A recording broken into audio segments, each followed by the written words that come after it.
සුබ දවසක් ඔයාලා හැමෝටම. ඉතින් ඔයාලට කොහොමද? මං හිතනවා ඔයාලා වෙනදට වඩා හොඳින් ඉන්නවා ඇති කියලා. මේ වීඩියෝ එක මං ඔයාලට ගේන්නේ අහම්බෙන් වගේ තිස්ස පැත්තට යන්න වුණා වැඩ කිහිපයකට. ඉතින් ඒ අතරමඟ මං වින්ද ඒ ලස්සන ඔයාලට ගේන්න තමයි මං හිතුවේ.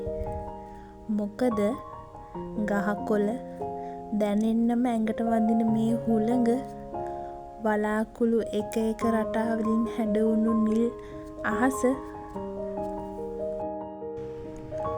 ඔයාලා දැක්කද? එක එල්ලේම අහස දිහා බලනවට වඩා මොකද්දෝ අමුතුම හැංගුණ ලස්සනක් ඔයාගේ ඇස් වලින් ඔයා දැක්කද? සරුවට වැඩුණු මහා රූක්ෂ ගස් අතරින් බලන අහස ලස්සන තවත් වැඩි කරනවා නේද? එකම දේ බලන පැත්ත, බලන විදිහ, එක්ක දැනෙන විදිහ, පේන විදිහ එකිනෙකට වෙනස් නේද? ඇත්තටම ඔව්. මට දැනෙන හැඟීමම ඔයාට දැනෙන්නේ ඔයාටම ආවේනික වූ සිතුවිලි එක්ක. අඩු වැඩි වශයෙන් මට දැනුණට වඩා හාත්පසින්ම වෙනස් විදිහට ඔයාට දැනෙන්නේ.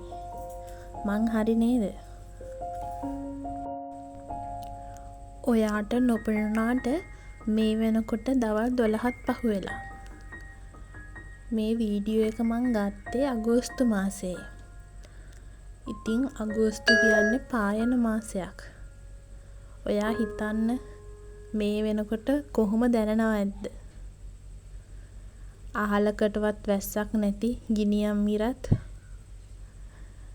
විඩාවටපත් වෙහෙස නැති කරන හුළඟත් දෙකම එක ලෙස දැනුනේ පුදුම විදිහකට ඇඟට දැනෙන්නම, හිතට දැනෙන්නම.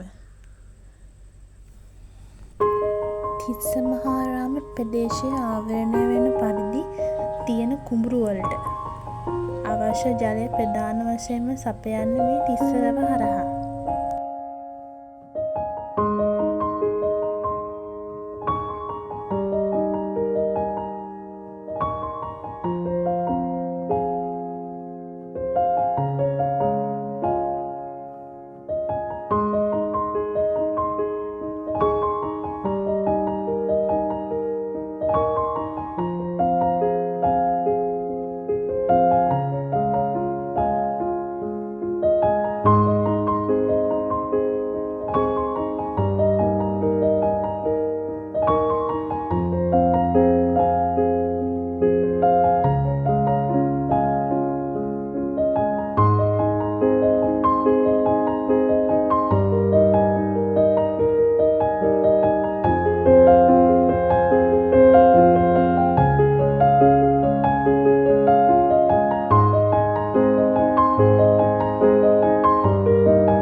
තිස්ස වැවේ ජලධාරිතාව වශයෙන් සඳහන් වෙන්නේ අක්කර අඩි 3510ක ජලධාරිතාවක්.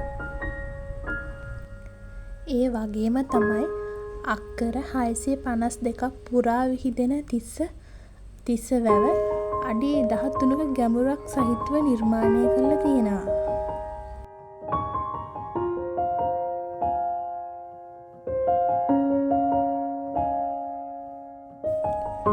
තිස්ස වැව බලන්න එන ඔයාලට වැව මැදට යන්න, ගිහින් වැවේ ලස්සන විඳින්නට එහි ඇති බෝටු සේවාව මගින් පුළුවනි. ඉතින් ආයි වීඩියෝ එකකින් හම්බෙනකම් මං අදට ගිහින් යන්නම්. ඔයාලා හැමෝම සතුටින් පරිස්සමින් hina වෙලා ඉන්න. මම ප්‍රභා.